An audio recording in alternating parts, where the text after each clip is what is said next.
Hello, Drake Hawkins, Musically Optimistic here, and today I am reviewing this Deadpan album, Edge of the World. Deadpan is an underground rapper, producer, engineer that I've known about for quite a while now. He's affiliated with Hidden Renaissance, having released a song before they put out their Neapolis record. As far as I remember, he wasn't on that record, but I have been looking forward to this album as far as I've known him. Because, to be quite frank, he's quite an interesting character. Like, from the intro track of this album alone, you can tell what this guy is about vocally, lyrically, instrumentally. One way I could think to describe his vocals is if, like, West Side Gun and Playboy Cardi or something made a collab album together. It can go from very gruff, intimidating, straightforward to very squeaky, nasally, and kind of like SpongeBob-esque. The oddness of it does wear off pretty quick though, and you can easily get immersed in whatever he's talking about. This intro here, Resentment, is very intense. It's pretty much what the title says, him just letting you know his feelings on certain things and letting you know how he feels, and it comes across as very passionate, very straightforward, and very easy to follow, and it just sucks you right into the experience of this album, and the next few tracks do not let down on that momentum. The next track, Get Even, is a whole lot more abrasive and abstract than the intro, giving you a good taste of what the album has to offer later on with tracks like Shoulder Blades and the outro. I really like the autotune intro on this one. At first, I didn't even notice that it was autotune, but playing it back here, it's blatantly fucking obvious, and it sounds so good. Conjure is the shortest track here at just over a minute, but in that minute has this very broken up soul sample beat where he goes over about wanting to have this girl just be in every single part of his life, no matter what, for the rest of time, and another highlight in the track list is Lockjaw. It's kind of a slow burner, and you don't actually know what's going to happen in the track instrumentally, vocally, anything-wise, until everything sort of fuzzes out, and Deadpan just goes over in a deadpan sort of way, and kicks this track off with a bang that does not go down for the rest of it. Shoulder Blades is a track that I could gush about for a while, but I'm gonna keep it brief. I knew I liked this track going into the record. It's one of the most creative instrumentals I've heard, period. The performance is great, and I love the two different ways that the hook is rapped at the beginning and then at the end, with it having a whole lot more passion and energy at the end. My main gripe with this track is just that I wish that it had a better outro and that it actually ended instead of sort of just veering off and glitching out or whatever at the end, but it doesn't drag the track down at all. Then immediately after that, you have Breaking Point 1, which serves as sort of an interlude for the album. The same thing that Breaking Point 2 does later on. It's just kind of like an interlude sort of thing, but it's nice enough. And then from here and on the rest of the record, it's just a whole bunch of very solid vocal performances, great instrumentals, like fantastic instrumentals.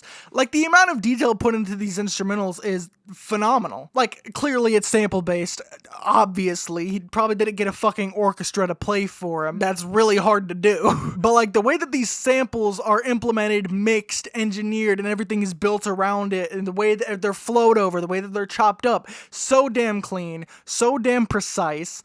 The vocal mixing on this album is pristine. The biggest gripe that I have with the vocal mixing is on Shoulder Blades, oddly enough. Since that track came out long before the rest of the record, it doesn't sound the same as everything else. Like, going from Lockjaw to there, you can tell that the two different vocal chains used are very different in quality, although they're both of a very great quality. Like, the amount of engineering blemishes on this record that I could pick up was very few and far between, if any. There is one big low point in this album though, and that comes right after Breaking Point 1 without the marshes. It starts off nice enough with Deadpan going over this very solid beat, you know, flowing his ass off as he does on the rest of this record. And then we get a guest verse from Akana.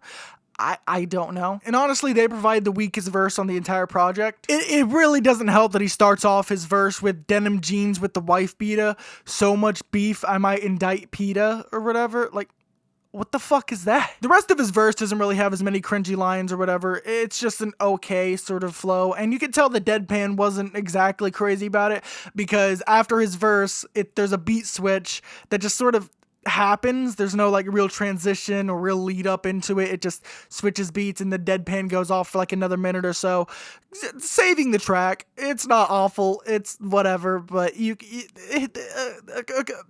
I love the track Sacrificial Tender, especially what it's going for with independence, whether in the music industry, whether that's owning the equipment that you record on or owning your masters or not selling out to make some generic ass music. And Deadpan is really doing his own thing on this song and this entire project, so you can tell he's definitely practicing what he preaches, unlike some other artists. On Bleeding Hearts, the featured rapper Nick Foley really provides a very solid intro verse. Unlike Akuna, he kind of does his own thing and helps set up Deadpan to go in for that kill. And I don't think I can talk enough about just how great this damn production on this album is. There's not been a whole lot of projects to sort of knock me off my feet in my entire life, especially on just a production basis, but the beats on this album go so fucking hard and are so creative, innovative. Like on Shoulder Blades, for instance, the way that the bass just cuts through everything on the few hits that it has, and yet everything still is in its right place. All the vocals can still be understood, intelligible. It's just... Time to Grieve, given the title, is of course one of the more downtrodden, one of the more introspective cuts here. As if there isn't a whole lot of introspection on this album anyway. Basically just detailing all the grief and pain and shit that he feels, and I don't know. I also love the more stripped back instrumental on this that gives Deadpan his own little stage to shine lyrically. And especially shine vocally, because the vocal doubling that is done here is so ear-grabbingly and just so It's like brain candy. It is so just pleasing to listen to. It sounds so good. You can hear the raw emotion. You can hear him basically salivating into the mic, just frothing with this emotion, and it is just so impactful. And if you don't feel something listening to this track, I don't know what you're going to feel something listening to. The string sampled beat of the outro here, Broken Remade, is absolutely heart-wrenching, and the performance that he gives over it is just a great way to wrap up the album. Like, it really wraps up this very creative, avant-garde, just explosive piece of work in a very tight-knit, unique way that is just... That all being said, this album is fantastic, and I would absolutely recommend it to anyone interested in hip-hop, avant-garde hip-hop, music. Like, even if you don't like what he's doing here vocally with his very different inflections and the way that he sort of wraps his voice around these instrumentals to fit snugly, there's at least something everyone can get from this project, whether it's the lyrics, whether it's the vocals, whether it is the unique, just glamorous production. Yeah, this is almost as close to perfect as you can get without being perfect. This is like a 9+. A 9+. Almost a 10. God damn it, Akuna! Yeah, that's pretty much all I have to say. Bye.